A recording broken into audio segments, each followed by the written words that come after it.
You can either step up and get the healing that you need from your childhood, or like if you continue this way, like I love you, but it's not going to be good for you and we're going to end up divorced. And it's me, Mila Martinico. Welcome to Okay-ish Advice, where I give you the advice that is not the best advice, but it's definitely okay-ish, and I've lived through life and I'm here to answer your questions.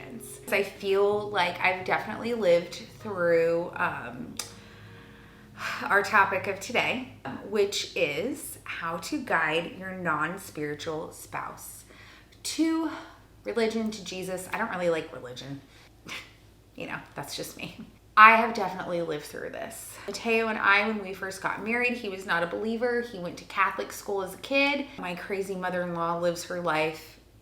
Actually, I don't even think she really lives her life like this, but with the golden rule of like, be a good person, whatever. Anyways, dang, dude.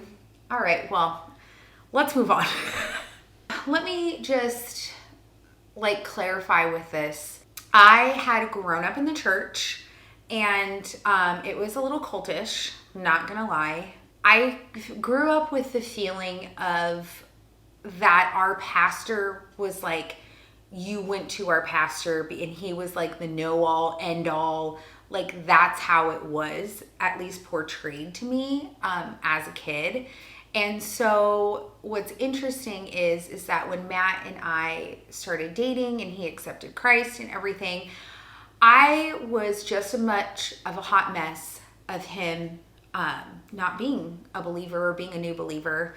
And looking back, it's kind of funny how self-righteous I thought I was in being the spiritual leader and bringing him to God. So if there were mistakes to make, I feel like I made them. The first thing that you have to do is not nag your husband to be a spiritual person.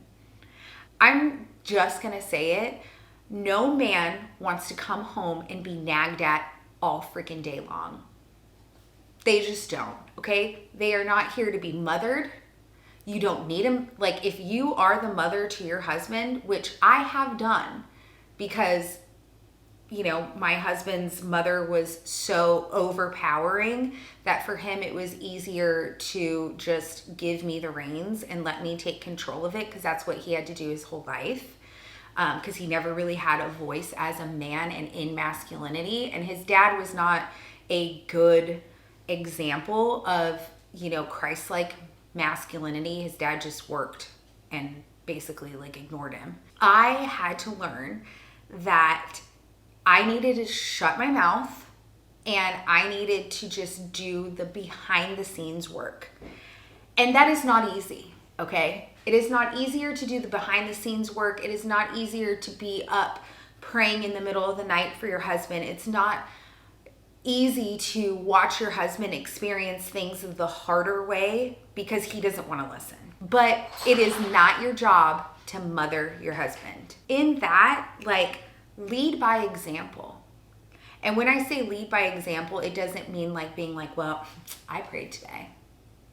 And, me and the kids, we went to church and you didn't go to church, you slept in. No, lead by example by acting like Christ. Don't be judgmental. Don't be religious. Girl, you are not here to be a Pharisee to your own husband. You're not here to be a Pharisee to anybody. All you have to do is love him through his hurt and love him through, what God moving in him. That being said, I am also a prayer warrior. So I would pray, Lord, wherever my husband goes today, whether he's at a gas station, whether he's, grabbing lunch, whoever he comes into contact with, I pray that you would put people in his path, that you would put angels in his path, and that he would feel like he could not escape the Holy Spirit. And so in doing that, it took the responsibility off of me from being, angry and naggy and frustrated and all of that. You have to give that control to God and be like, I'm just going to give it to you because I can't do this. Because we can't do this, friends. We were not meant to do this. It goes against our nature of doing it. Like, you are not bred to be the spiritual leader. So stop acting like it. And I'm telling you this because I did this for like 6 years and it was not good. And Matt and I were not close because I thought that I knew better. And then my daughter died and Matt and I had to go through something completely horrific, which leads me to my next point. And I had to realize that I did not have all these answers because I grew up in church. And I did not have all of this because I didn't have the Holy Spirit living in my life and I wasn't listening to God because I had a bunch of crap to deal with. And I had a bunch of hurt and I had a bunch of trauma and I had a bunch of inner healing that needed to happen. So the whole time that I was like, well, my husband's not a spiritual leader. My husband can't do this, whatever. I'm over here leading our family.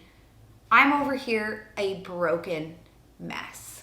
And it took, our daughter dying for me to realize that I don't like who I am as a person. I don't like who I've been raised to be. And I'm going to pursue God and pursue what He has for me and not worry about anybody else. So there is stuff that you need to heal from before you can even point a finger at your husband's stuff. And I'm not saying like stay in an abusive relationship, like your husband beats you, whatever. What I'm talking about is just like the normal, day to day, like, my husband doesn't lead our family in prayer. Like he doesn't, he's not the spiritual leader that I need. That's what I'm talking about. I'm not saying, hi, stick with your husband that beats the crap out of you every day. That's not what I'm saying. What I'm saying is that, girl, like, you need healing before you can even point to other people's healing. And it's always the most judgmental people that have the most problems. And I can tell you because I was mean. And I've worked through a lot of problems. How do you do that? You just start pursuing God. You pray, you ask God, like, what is the first deep root that I need to pray, that I need guidance in uprooting, so that I can be who I am called to be, which who you're called to be is living in your feminine, not taking on the masculine and taking on that spiritual role anymore, but living in the feminine, in the beauty of what God created you to be. And I want you to know, like, you're like, wow, Mila, harsh. No, I'm telling you this because I love you. Because there will be people in your life that aren't going to tell you the truth, and people in your life who are not going to hold you accountable. And those people, all they do is lead you even further astray than being like, girl, you need to check yourself, friend. Like, I love you because I'm going to tell you the truth. And I wish that I had more people like that in my life when I was newly married. And also just, I think I didn't have people I felt safe with because, I'm an Italian woman. Italian women typically manipulate their husbands. We're loud, we're passionate, but I had to learn to use being loud and passionate and this, like, I have been born with this internal, like, thing where I have to see righteousness. Like, I do not like when people do bad things. I don't like when things are unfair. And, so that's like in me. But I had to learn to do it in a way that is honoring for God, for my family, for myself, for my kids. And so, I had to learn to not bulldoze my husband. And so I started praying in secret. And, I didn't throw it in his face that I was praying for him. I would journal. I would,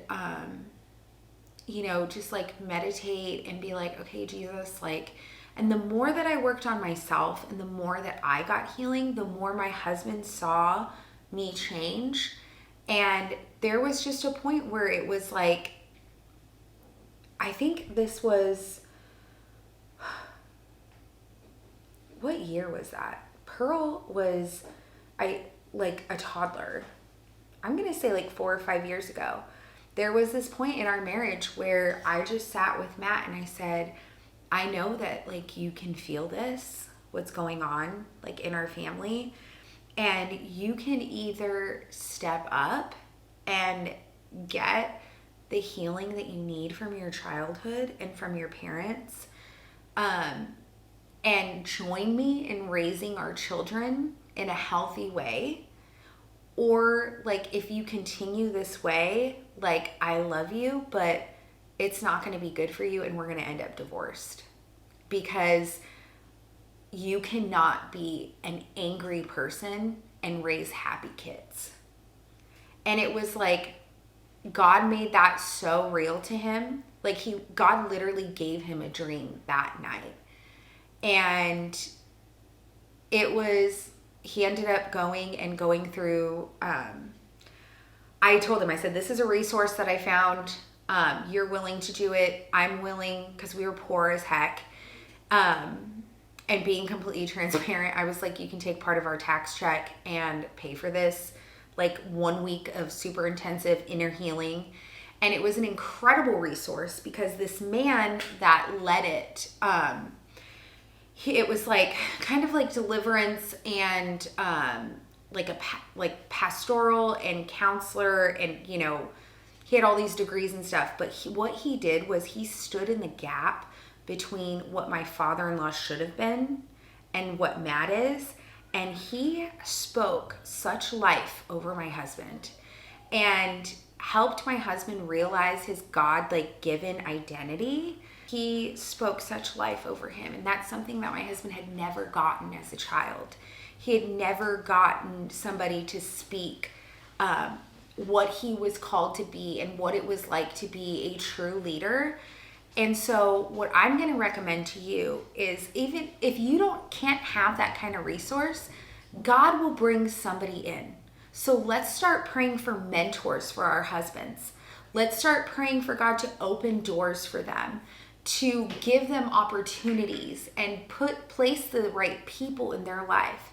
That they would have even angelic encounters where they cannot say that was not God. Let those miracles happen. And that's what we're going to pray for, to bring our husbands to Jesus. That's what we're going to pray for, to strengthen our husband's spiritual walks. Because you guys, we live in a society that wants to take away a man's role as a man. Okay, and I could go down a freaking rabbit hole, and if you want to fight about it, we can fight about it. It's fine. I'm literally a boss businesswoman. I'm a mother. I'm a wife. I've lived all the hard things in my business. I've lived all the hard things with my children and with my husband, just horrible family situations. But I have been through it. And let me tell you right now, there is such a war and there is such a spiritual battle for our husbands that the least that we can do is pray for them and pray for this to happen. Don't put expectations on him. Give it to God. Release him. It is not your issue. You are not his mother. And let me tell you, when you let God happen, this is just an example for me. I love getting gifts. My husband was the worst gift giver of all time.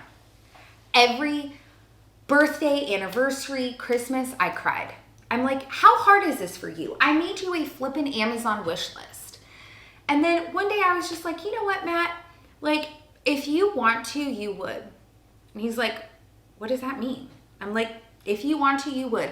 If I meant enough for you that you could go and you could, buy me a gift, you could listen to me when I talk and say, oh, I really like this, or, I really want to do this at the house, or something like that.